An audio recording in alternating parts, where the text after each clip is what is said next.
Shalom, shalom, peuple dédié, tu es sous les boussons nabino pour nous bénir, bino. Soyez-vous bénis au nom de Jésus-Christ. Naïli sous les boussons nabino pour tout partager, sans malamu au bus tout outil kolikisa. Nous allons bon ensemble avec les sœurs et les frères. Tout le qui sur Jésus-Christ, tout teyaki, tout le bignon sur yaropenga penaye. Nabao bazalaki présenter na opesa message, tout communiquer bino. Boye bandeni makambo oyo biso tusili kolekisa na kombo na Yesu Christ Masia. Donc na ye awa en tout cas vraiment naza na mboka oyo babengi Paris, naza na Paris awa nazo participer na assemblée oyo na kuti servante de Dieu très fort, très puissant oyo vraiment donc azali vraiment assié vraiment la makolo na Yesu. Donc disciple vraiment confirmé ya Jésus-Christ. C'est pour cela vraiment en tout cas toi nisimo mingi ya kukuta servante à bongo ya on a awa ko partager na bino ensemble place to bokutami afin que ba vidéo to kotinda ba extrait kombo na ye ya musali ya asa servante aza mwana mwasi kombo na ye Petronel Benz Mosamalia ba numéro de téléphone ezali ba fiche pe ezali ou alinga découvrir ye soit moyen téléphone soit affiche donc eza disponible.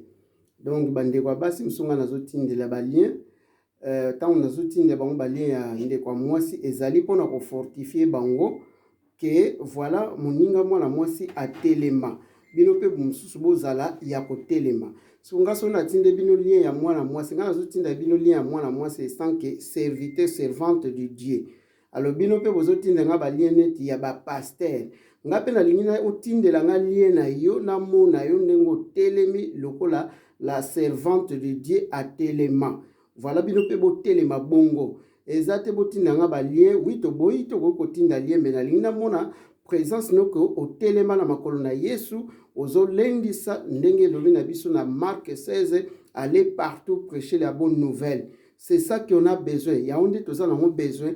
Alors yo tinda nga lien ya pasteur mona yeba ya kala to ya boye to boye. Donc ça veut dire na ebiteka ti lelo soko zaka ka bébé tozo zela mukolo oyo telema to mona yo vraiment na écran to na boye o telemi ozo lendi sa biso poto na biso peto yo kayo po lelo zo kende na ba 45 ans de âge so vanda na église pendant aux na ba 18 ans. Donc voilà ti lelo ko telema o leka na écran to mona yo to vivre message ya nzambe to vivre bunzambe na yo ezalité ozo tinda lien ya pasteur eza malamu mingi te. Je crois message oye fortifié peso courage ko banda lelo bo banda ko telema ba mususu ndenge za wana bozola la bapongite bozolekisa batanga bino pour rien du tout bostra omona na moyo ozotambola obosani saki na tre ubeti libaku pongi bon siko lobi osambeli te siko bademo wana obobangela ka mikolo nyonso siko bokusuka wapi. Donc c'est ça tozolinga que non ndenge za boye bokomaka ba fanatique te. Chacun de nous il faut atelema abanda ko prêcher la bonne nouvelle Jésus-Christ parce que ndenge za Jésus-Christ azali Seigneur le Dieu vivant, il est ressuscité. Ozomona ndenge za wana kotikala kaka na makolo te kotikala kaka na makolo ya batu te bima lelo pona nini pweza la malamu pona bolamu pona bavi na biso bavi ya babana na biso pona intérêt pona parole de Dieu surtout pona intérêt ya liloba ya Nzambe. Ozomona biso nyonso soki tokomi kotelema boye parce que nous tous nous connaissons en partie to yebi na bondambo soko leki mutu akoseka yo azate bota courage place zali zwa message ta sujet te ya kaka ata 5 minutes petit à petit boko vandela ka mutu moko boye omona pe mutu ango donc vie ango kaka bo vandela ka butu moyo ba bostra soki wapi bani te c'est pas normal ça. Ozo comprendre dobo sala ka mutu ki fanate to yeli Yesu fa ressusciter na kati na yo il faut message ya Nzambe ebima na kati na yo e panza na mokili mobimba ki fanatique wana to boyi yango to lingi yango lisute ngai en tout cas na lingi na yo ka ba réaction na mona ba ser na nga na yebi ma bazo teleme bazo prêcher na ko sepela to kozala wana pona soutien na bino. Nous sommes là présents parce que ça corps du Christ et ça makambu ya Nzambe. C'est pour cela to yeli bino nouvelle o malam ezala bande kwa mibali botelema na lolenge nyonso to parce que soko lingaka Nzambe te bongo elo onyo kende osala ka église to oluka Nzambe po nini. Alors oluka Nzambe po oyeba qui est tué ozana ni po otelema bozo bomba masima ba pasteur bozo mona ko bomba masima ya bato ezo sala bien te ya omoni ke évangile ezo ke liboso te ya ozo moto so zala kotika la ka ba bébé spirituel tozo yak na kati isanga pona ko yekola lelo soki yo baboti yo pe bota alors yo babota yo lingi ko bota te.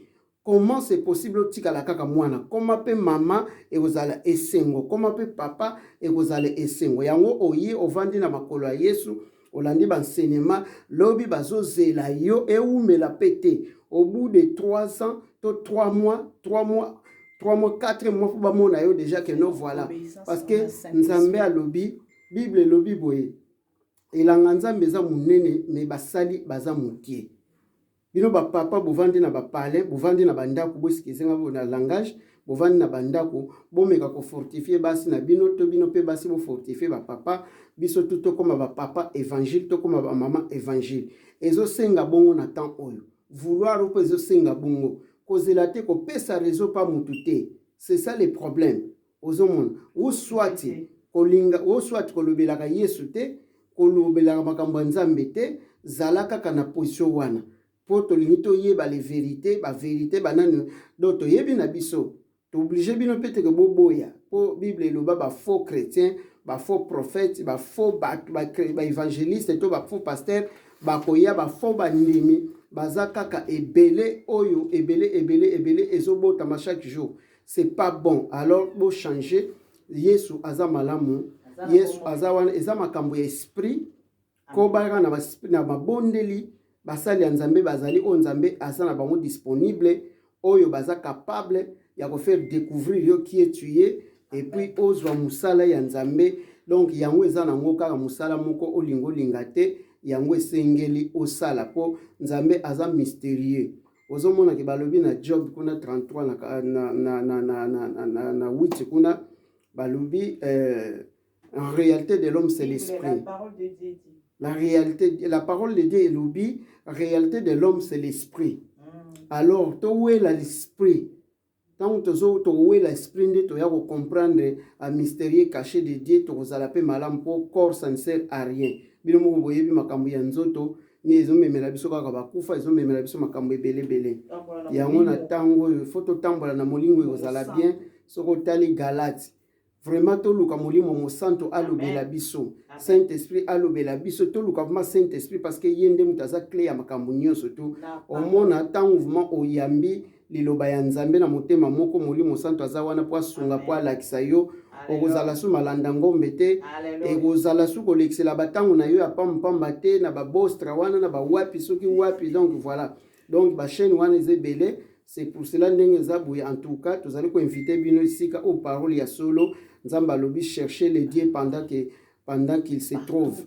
C'est pour cela partout au liloba oyo kokuta ye akutami. Donc banonce ezawana ba numéro de téléphone ezawana to ko pesa bino bo contacter na pesi bino ngande na zabouye nazalaka mingi muto a découvrir ka basali Nzamba a vrai yango zomona ke no na facilité na donwana que na pesi yo numéro soko lobi que non évangéliste Guy Roger nazana besoin mana kutana musali mo Nzambe oyo akolandela ba problème nanga pona zo solution na zo kimia et puis peut-être na sala Nzambe na busolo. Donc numéro ezawana disponible ezali 06 donc nazana France 0033 6 18 79 19 52.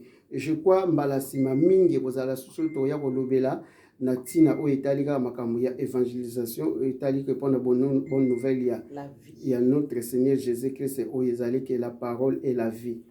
Donc je crois na suki wana Nzamba pambola bino.